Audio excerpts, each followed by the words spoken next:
हाँ, देखिए हम पढ़ रहे थे oxidising properties of nitric acid. Nitric acid की ऑक्सीडाइजिंग प्रॉपर्टीज कई बातों पर डिपेंड करती थी। इसके पहले हमने सारी बातें बता दी हैं कि कौन सी बात पर क्या डिपेंड करता है। हम इसके कुछ एग्जाम्पल्स पढ़ रहे थे। मान लेते हैं कि नाइट्रिक एसिड किसी को ऑक्सीडाइज कर रहा है, तो किसको ऑक्सीडाइज कर रहा था? जिंक को। अब जो जिंक मेटल है वो एक प्रकार का रिएक्टिव मेटल है। हमने उसकी कुछ ट्रिक्स भी बताई थी। हमको जिंक का ऑक्सीडेशन करना है। जिंक का ऑक्सीडेशन करने के लिए दो कंडीशन हमारे पास सामने आई। एक, या तो आप कंसंट्रेटेड नाइट्रिक एसिड के द्वारा ऑक्सीडेशन करा सकते हैं, या डाइल्यूट नाइट्रिक एसिड के द्वारा ऑक्सीडेशन करा सकते हैं। अभी तीसरी कंडीशन है जो वेरी डाइल्यूट वाला है, उसको बाद में देखेंगे। ठीक है, तो हमने पहली कंडीशन में क्या किया था? जिंक की रिएक्शन नाइट्रिक एसिड के साथ कराया। कौन सा नाइट्रिक एसिड था? कंसंट्रेटेड नाइट्रिक एसिड के साथ कराया। मैंने आपसे बताया था कि नाइट्रिक एसिड का जो ऑक्सीडाइजिंग गुण होता है किन किन बातों पर निर्भर करता है। जिस पदार्थ का ऑक्सीडेशन करना है उसकी प्रकृति कैसी है। तो देखो प्रकृति यहाँ क्या है? जिंक है ना। जिंक कैसा मेटल है? रिएक्टिव मेटल है ना। ये है आपका रिएक्टिव मेटल। इसकी प्रकृति कैसे, ये हमने देख लिया। नाइट्रिक एसिड कैसा है? कंसंट्रेटेड है। तो नाइट्रिक एसिड यहाँ कैसा लिया आपने? कंसंट्रेटेड लिया। इसकी कंडीशन हो गई। हमने पढ़ा था उसमें जो ट्रिक पढ़ी थी ना, क्या था कि यदि रिएक्टिव मेटल है और कंसंट्रेटेड नाइट्रिक एसिड है तो कंसंट्रेटेड नाइट्रिक एसिड का जो प्रोडक्ट बनता है NO2 बनता है। आपको NO2 बनाना है। यदि कंसंट्रेटेड नाइट्रिक एसिड नहीं है, उसके अलावा कोई चीज है, तो ऐसे स्थिति पर वो दूसरी कंडीशन है। ठीक है, यहां तक हो गया था। अब हम अगला पढ़ते हैं। जिंक की रिएक्शन कराना है, लेकिन किसके साथ? विद, लिखिए, डाइल्यूट। इसके पहले वाले वीडियो में यहां तक हो गया था। ठीक है, विद डाइल्यूट नाइट्रिक एसिड। लिखो जल्दी से। जिंक की रिएक्शन हमें किसके साथ कराना है? डाइल्यूट नाइट्रिक एसिड के साथ कराना। हेडिंग लिखो, एसिड के साथ कराना है। तो देखिए इसकी ट्रिक मैंने क्या बताई थी। हर बार हमको कंडीशन देखना है। यदि हमारे पास जिंक है तो कैसा जिंक है बताइए? मेटल कैसा है? रिएक्टिव मेटल है ना। इसके लिए मैं रिएक्टिव मेटल की रिएक्शन किसके साथ करा रहा हूं? डाइल्यूट नाइट्रिक एसिड के साथ। तो इसके लिए मैंने कोई ट्रिक बताई थी। क्या था? दिलरुबा मुझे हंसाएगी। ठीक है, तो दिलरुबा का मतलब है डाइल्यूट।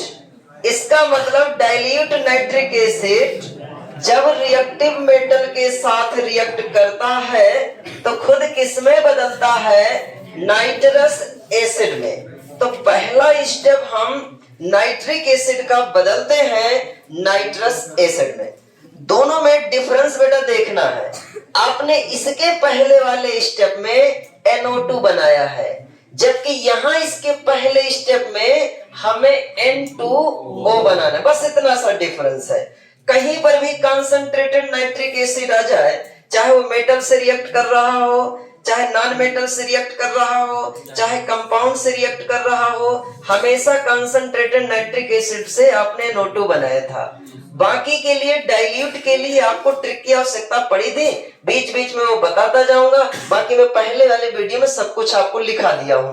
तो अब देखो यहाँ विद डाइल्यूट नाइट्रिक एसिड, तो पहला स्टेप आपका ये कहता है जब डाइल्यूट होता है नाइट्रिक एसिड तो दिल हो गया डाइल्यूट। फिर रुबा आर क्या हो गया? रिएक्टिव। दिल रुबा मुझे M हो गया मेटल। जब रिएक्टिव मेटल से रिएक्ट करेगा डाइल्यूट नाइट्रिक एसिड तो ये खुद अपने आप को किसमें बदलता है? किसमें? लाफिंग गैस में, N2O में। तो यहां लिखते हैं HNO3। तो लाफिंग गैस लिखिए, क्या लिखते हैं? N2O। बस इतना क्लियर। वहां पर आपने NO2 लिखा, यहाँ क्या लिखा? N2 वहां NO2 लिखा तो NO2 के अनुसार बैलेंस किया ना, यहाँ N2O लिख रहे हैं तो N2O के अनुसार बैलेंस करेंगे। फिर क्या बनता है, वाटर बनता है। अब नाइट्रोजन देखिए यहाँ 2 है तो कितने का गुणा करेंगे, और हाइड्रोजन भी हमको तो 2 की ही आवश्यकता थी तो हमने 2 का गुणा कर दिया। अब देखिए 6 ऑक्सीजन है बाईं तरफ, इस साइड कितना 1, इसमें कितना है 1, 2 हो गए, और कितने चाहिए 4 नेसेंट ऑक्सीजन। तो बस इतना डिफरेंस है, पहले वाले में कितना 1 नेसेंट ऑक्सीजन शायद आया था क्योंकि वहां NO2 था, यहाँ N2O है तो 4 नेसेंट ऑक्सीजन आ गया। फिर इसके बाद क्या करना है, दूसरा स्टेप क्या था, जिंक को रिएक्ट कराना है। जिंक जब यहाँ पर रिएक्ट करेगा तो क्या बनाएगा, एक साल्ट बनाएगा।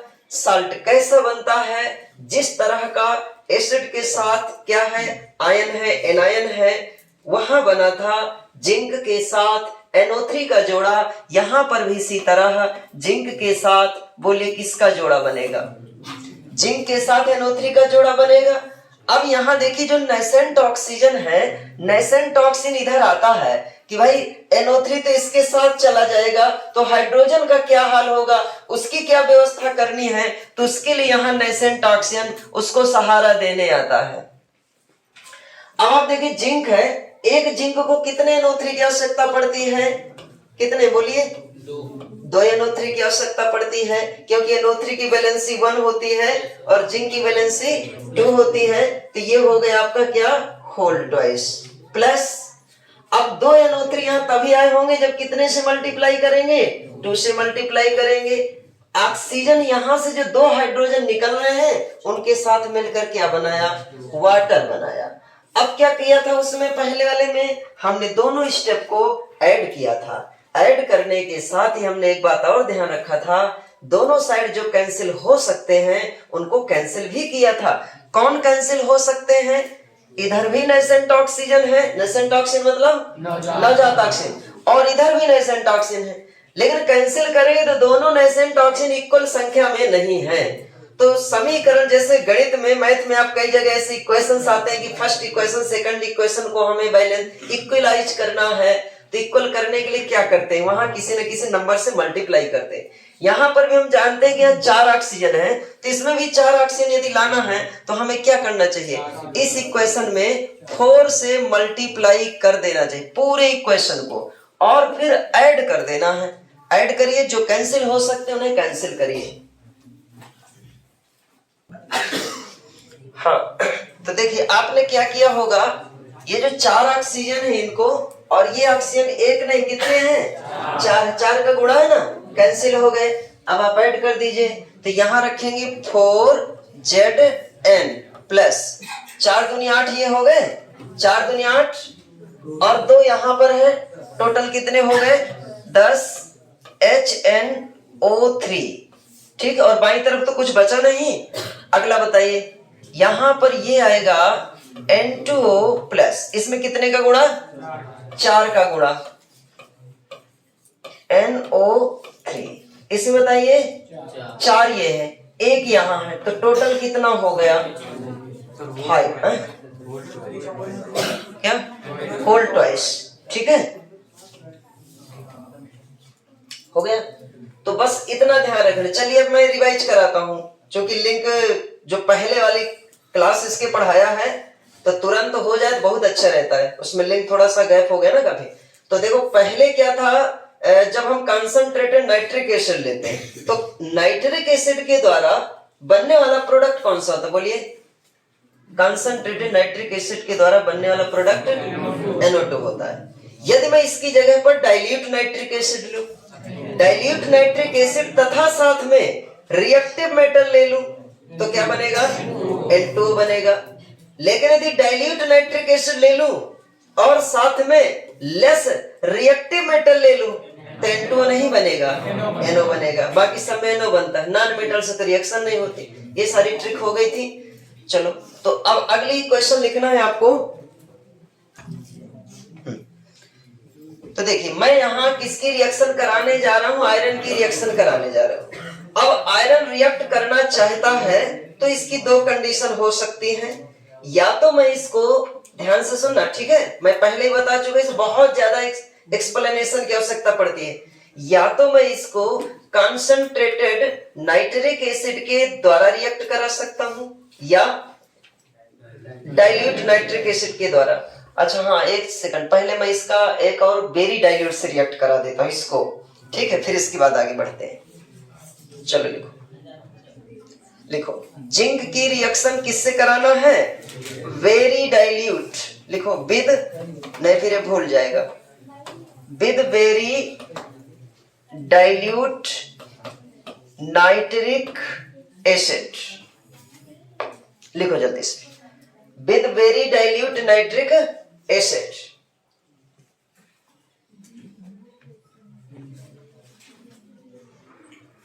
हाँ, अब बताइए मैंने ट्रिक क्या बताई थी इसकी। जब वेरी डाइल्यूट होता है नाइट्रिक एसिड, तो नाइट्रिक एसिड का कौन सा प्रोडक्ट बनता है? चाहे देख कर बताओ या याद हो तो बताओ। NH3 बनता है ना, और NH3 को हम अमोनियम नाइट्रेट भी बाद में लिख दिए थे। तो ध्यान रखना, सबसे पहले कॉन्सेंट्रेटेड नाइट्रिक एसिड लाते हैं, लिखिए HNO3। क्या बताया था? विजय डेंटल हॉस्पिटल अमीनाबाद बताया था ना। तो विजय से जो बी है वेरी हो गया, डेंटल से जो डी है डाइल्यूट हो गया, ठीक है, हॉस्पिटल मान लो ऐसे लिखा है। अमोनिया ये किसके? नाइट्रिक एसिड के लिए हो गया। और बाद में मैंने बताया था अमीनाबाद मतलब क्या बनेगा? अमोनिया बनेगा। बस इतना लिख देना। HNO3 है, HNO3 को आप यहाँ हीट करेंगे और क्या बना देंगे? NH3 बना देंगे। साथ में यहाँ H2O और नेसेंट ऑक्सीजन बनाएंगे। पहले इस स्टेप को बैलेंस करिए आप। हाँ देखो, इस बार हमने क्या किया, जिंक की reaction very dilute nitric acid से कराया। अब यहां पर जो वेरी डाइल्यूट नाइट्रिक एसिड है, इसका प्रोडक्ट पहले जैसा नहीं बनेगा। कंसंट्रेटेड से NO2 बनाते थे, डाइल्यूट से यदि रिएक्टिव मेटल है तो N2O बनाया था, और यदि रिएक्टिव मेटल है तो वेरी डाइल्यूट से क्या बनाना है? अमोनिया बनाना है। ये डिफरेंस होता, अमोनिया बना दिया। फिर इसके बाद जिंक की रिएक्शन कराएंगे, यहाँ 4 नेसेंट ऑक्सीजन मिले थे। इस नेसेंट ऑक्सीजन और HNO3 की आपने रिएक्शन कराया, क्या बना? ZnNO3 whole twice plus H2O बना। फिर इसके बाद क्या किया, जो कि अमोनिया क्या है? बेसिक है, जिसमें रिएक्शन करा रहे हैं उस बेसल में HNO3 अभी पड़ा हुआ है। बेस और बचा हुआ HNO3, ये दोनों रिएक्ट करके NH4 plus NO3 minus NH4NO3 बना लिया।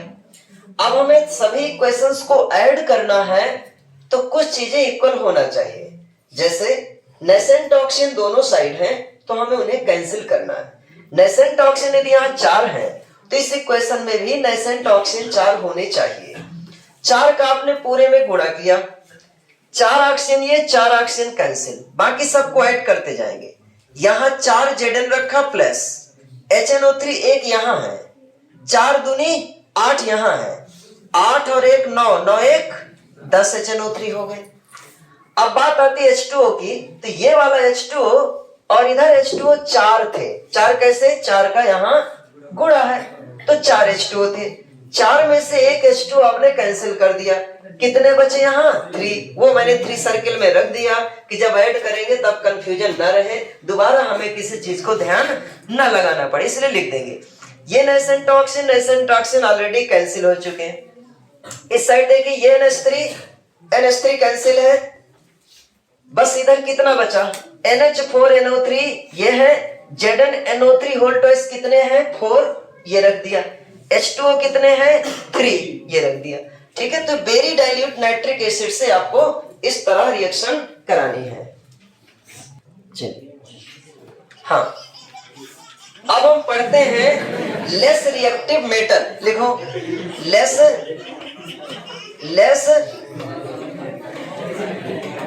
Reactive metal. लिखो बेटा, लेस रिएक्टिव मेटल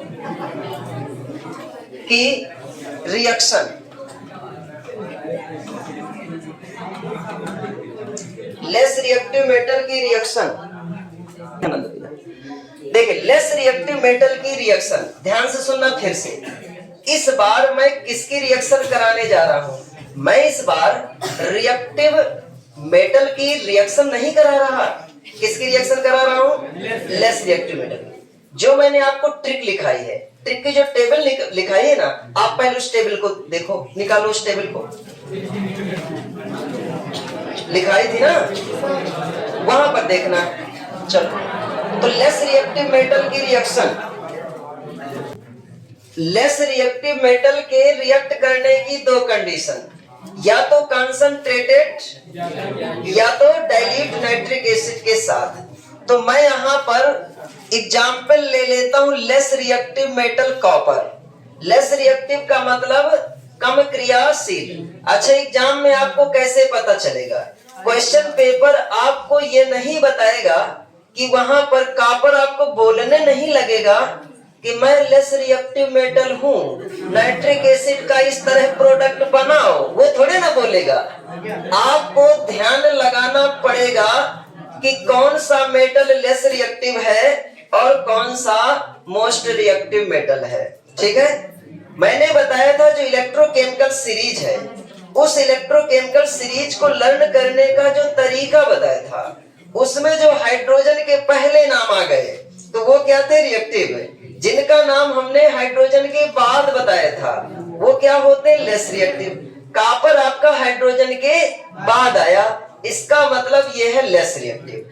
अब लेस रिएक्टिव मेटल की रिएक्शन की दो कंडीशन। पहली कंडीशन है, लिखो, with concentrated HNO3, concentrated HNO3। इसका मतलब हम किससे रिएक्शन कराने जा रहे हैं? कंसंट्रेटेड HNO3 से रिएक्शन कराने जा रहे हैं। चलिए बताइए, सबसे पहले HNO3 अपने आप को किस में बदलता है? N2O में बदलेगा कि NO2 में कि NO में? NO में ना। तो ध्यान रखना, जब भी less reactive metal nitric acid के साथ रिएक्शन करता है, NO में बदलेगा, NO2। कंसंट्रेटेड हमेशा NO2। तुम लोग कोई भरोसा नहीं है, क्या बोलते हो तुम लोग? भरोसे में कुछ भी बोल जाए गलत हो जाएगा। ठीक है, हाँ। जब मैंने बताया था कि कंसंट्रेटेड नाइट्रिक एसिड हमेशा किस में बदलता है? NO2 में। चलो बदलो NO2 में, नाइट्रिक एसिड का NO2 में बदलो।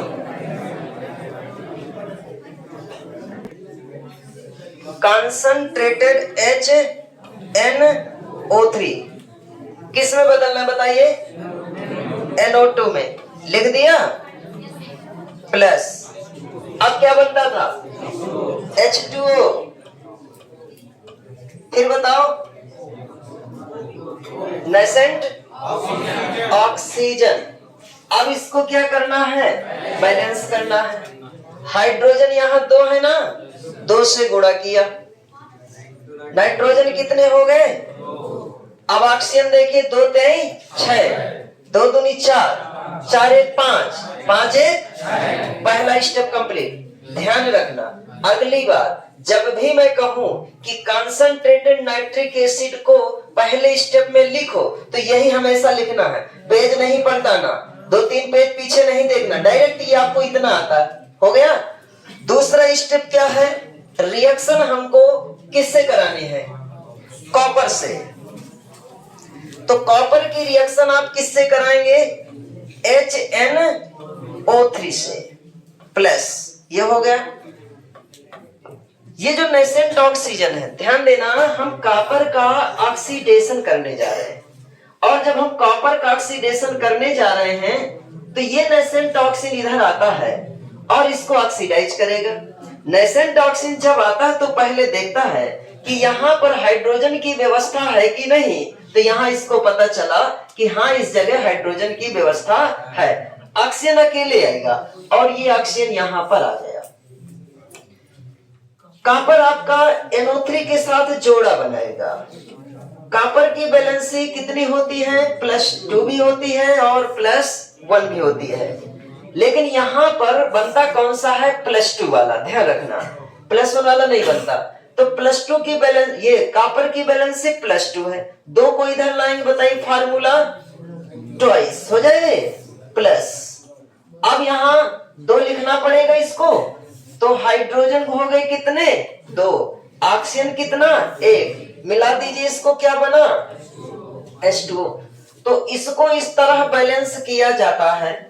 अगली बार भी आपको इसी तरह बैलेंस करना बैलेंस करना है।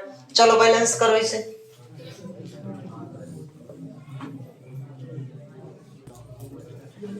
हाँ, तो देखिए ये आपने, देखिए ऑक्सीजन तो इक्वल है ना दोनों साइड, तो एक नेसेंट ऑक्सीजन इसका और नेसेंट ऑक्सीजन इसका। हाँ, कभी कभी देखो मैं स्क्वायर ब्रैकेट में रख देता हूँ और कभी ध्यान नहीं रहता, तो चाहे स्क्वायर ब्रैकेट में लिखो या ना लिखो, उससे कोई दिक्कत नहीं। स्क्वायर ब्रैकेट में लिखने से थोड़ा सा अन्य ऑक्सीजन से डिफरेंट हो जाता है, उसको जीरो नहीं समझोगे आप लोग, इसलिए इस तरह लिख दिया जाता है।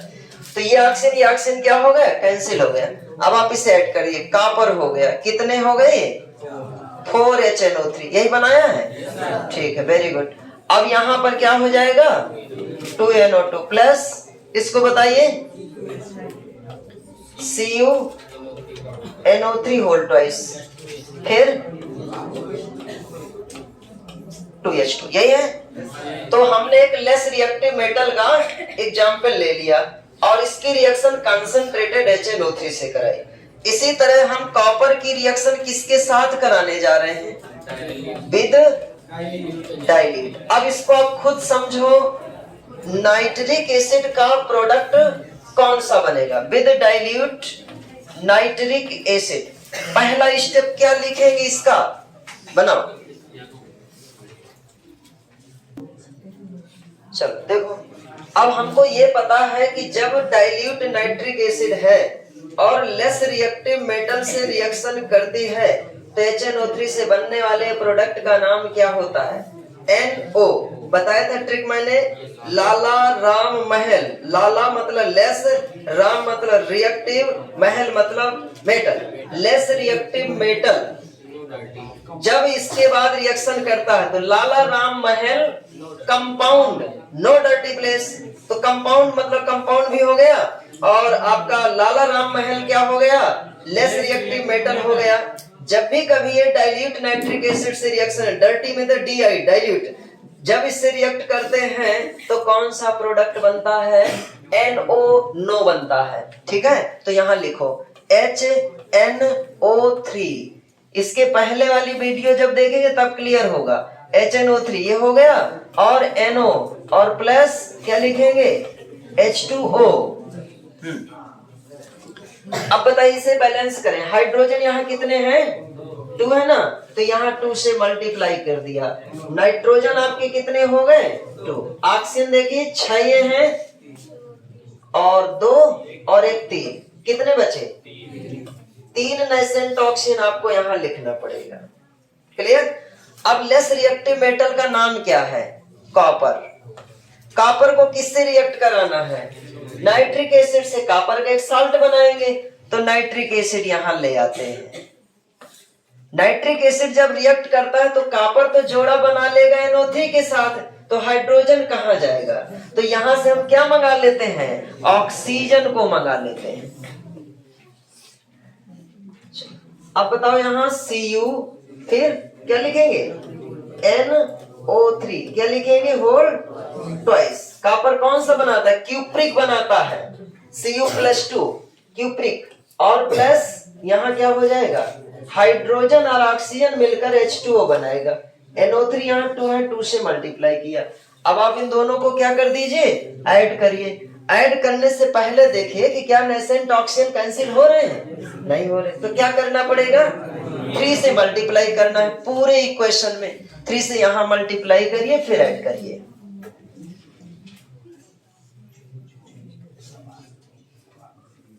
हो गया। तो देखो 3 ऑक्सीजन यहाँ के और 3 नेसेंट ऑक्सीजन ये कैंसिल हो गए। फिर इसके बाद यहाँ देखो कॉपर कितने हैं, 3Cu प्लस 3 दूनी 6, 6 2 8 HNO3 हो गए। यहां पर बताओ भाई 2NO रहेगा प्लस इस साइड क्या हो जाएगा 3 CuNO3 whole twice plus 3H2 यहाँ हो गया, 3 का गुणा है ना, और एक ये हो गया, टोटल कितना हो गया 4H2O हो गया। ठीक, ये आपका बन गया। लेस रिएक्टिव मेटल से इस तरह रिएक्शन करानी है, कोई भी लेस रिएक्टिव मेटल हो। ठीक, अब हम क्या करते हैं, कुछ चीजें और देखते हैं। अभी हम मेटल की चर्चा और करेंगे। हमने सिर्फ एक एग्जाम्पल लिया। मोस्ट रिएक्टिव मेटल का एग्जाम्पल हमने कौन सा ले लिया, जिंक। लेस रिएक्टिव मेटल का एग्जाम्पल क्या ले लिया, कॉपर। जिंक की 2 रिएक्शन, एक कंसंट्रेट से एक डाइल्यूट से। कॉपर की भी 2 रिएक्शन, कंसंट्रेटेड से और डाइल्यूट से। अब मैंने आपसे हाँ एक मेरी डाइल्यूट से भी कराया था जिंक की। अब मैं आपको कुछ ऐसी भी चीजें बताऊंगा। हमने पढ़ा था कि हर स्टेप में जहां जहां पर भी हम आगे बढ़ते जाते हैं, कहीं ना कहीं इनके प्रोडक्ट में परिवर्तन आता जाता है। तो मैं 2 मेटल ऐसे नाम बताऊंगा कि जिसमें कुछ परिवर्तन होगा। आपने कॉपर देखा ना, तो कॉपर किस तरह का कंपाउंड बनाता है, साल्ट क्यूप्रिक नाम का बनाता है, क्यूप्रिक नाइट्रेट। दोनों जगह चाहे डाइल्यूट हो और चाहे कंसंट्रेटेड हो। लेकिन मैं यहां पर एक और चीज लिखता हूं, आयरन को और किसको, मरकरी को। ध्यान रखना, यदि कभी आयरन आ जाए या कभी, तो आयरन आपका क्या हो गया, रिएक्टिव के अंतर्गत आता है, रिएक्टिव मेटल। और मरकरी किसके अंतर्गत आ गया, लेस रिएक्टिव मेटल के अंतर्गत आ गया। मतलब एक एक मैं अपवाद फिर से दोनों का ले रहा हूं, ध्यान से समझना इस बात को। मैंने कहा था ना कि कंडीशन बदली, तरह तरह के प्रोडक्ट बदलते हैं, तो इस बार मैं आयरन ले रहा हूं और मरकरी ले रहा हूं। आयरन आपका रिएक्टिव मेटल के अंतर्गत आता है और ये आपका लेस रिएक्टिव मेटल के अंतर्गत आता है। आयरन की 2 तरह की कंडीशन होती है। आयरन जब बैलेंसी दिखाता है तो एक बैलेंसी इसकी +3 होती है और एक बैलेंसी इसकी +2 होती है। जब आयरन आपका +3 के फॉर्म में रहता है तो इसका नाम क्या होता है, फेरिक। Very good. और जब आयरन Fe+2 के फॉर्म में रहता है तो इसका नाम फेरस होता है। क्लियर है। इसी तरह मरकरी में भी 2 कंडीशन आ गई।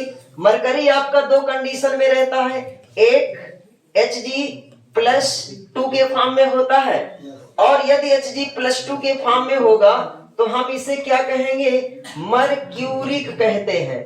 और यदि यहाँ Hg में +1 आ जाए तो हम इसे क्या कहेंगे, मर्क्यूरस कहते हैं। लेकिन ध्यान रखना Hg+ इस तरह नहीं लिखा होता है, इसको भी समझो। ये लिखा होता है Hg और Hg के बीच में मेटेलिक बॉन्ड होता है। और प्रत्येक मरकरी की ऑक्सीडेशन नंबर +1 है ना, तो यहां पर आप लिखेंगे +1 और यहां भी लिखेंगे +1। इन दोनों को यदि मिला दिया जाए तो Hg कितने हो गए, 2। टोटल प्लस कितना हो गया, 2। थोड़ा सा इसको समझ लीजिए। जब कभी मैं Hg+ लिखूं तो भी क्या है, मरक्यूरस है। ऐसा लिखना हमारे लिए आसान होता है, लेकिन वास्तविक रूप में कभी कभी ऐसा लिखा होता है, Hg लिखा होगा, नीचे 2 लिखा है। अब उसके अनुसार आपको ऐसा लगने लगता है कि यह 2 पड़ोसी आयन से आया है, यह 2 पड़ोसी आयन से नहीं आया है, इसमें खुद पहले से है। पहले से तब होंगे ना जब हम 2 मरकरी लेंगे, और दोनों मरकरी की बैलेंसी कितनी होनी चाहिए, +1। यहां पर एक मरकरी की बैलेंसी यानी ऑक्सीडेशन नंबर +1 थी ना, और ऐसा रखने पर भी ऑक्सीडेशन नंबर +1 है। प्रत्येक एटम की ऑक्सीडेशन नंबर यदि +1 होती है तो हम उसको अस कहेंगे, यहां मरक्यूरस। तो चाहे Hg+ लिखा हो तो भी मरक्यूरस कहना है, और यदि Hg2 लिखा हो, यदि 2 लिखा है तो दोनों का मिलाकर के टोटल चार्ज ऊपर क्या बना, +2 बना। और एक का कितना होगा, अभी भी +1 है, 2 का +2 है ना, तो एक का कितना होगा, +1। तो इसको हम क्या बोलते हैं, मरक्यूरस। अब थोड़ा सा एक चीज मैं ये बता दूं, किस H2N2 होता है परमाणु का, सर उसकी बैलेंस 0 होती है। किसका, ऑक्सीडेशन नंबर किसका किसका, जैसे H2 लिखा होता है या H2, ये सब परमाणु का। तो वो H2 ये मॉलिक्यूलर स्टेट है ना, ये अलग चीज है, ये आयन है। ठीक है, मेटालिक बॉन्ड यहां पर लगा हुआ है। ठीक है, वो अलग है, इसको भी किसी से जुड़ना है। H2 को किसी से जुड़ना थोड़े नहीं है, H2 एक खुद मॉलिक्यूल अस्तित्व है उसका, इसका भी अस्तित्व, इसको भी किसी से जुड़ना है।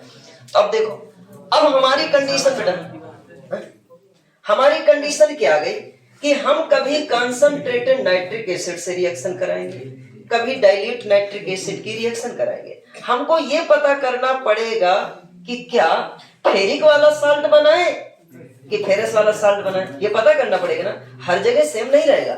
इसी तरह यहाँ जब कंसंट्रेटेड और डाइल्यूट से बनाएंगे तो फेरस वाला साल्ट बनाएंगे कि फेरिक वाला साल्ट बनाएंगे। तो ध्यान रखना इतना, यदि हम कंसंट्रेटेड नाइट्रिक एसिड लेकर के चलते हैं, क्या लेकर चलेंगे, कंसंट्रेटेड नाइट्रिक एसिड लेकर के चलते हैं, तो कौन सा साल्ट बनाएंगे, इक साल्ट बनाएंगे। क्यों? क्योंकि कंसंट्रेटेड मान लो स्ट्रांग होता है, बहुत स्ट्रांग हो, बहुत ज्यादा रिएक्टिव होगा, तो उसकी इलेक्ट्रॉन ज्यादा से ज्यादा लूज कराने का प्रयास करेगा और यहाँ पर +3 वाली वैलेंसी का कंपाउंड बनाएंगे, इक साल्ट बनाएंगे, मतलब फेरिक। कब?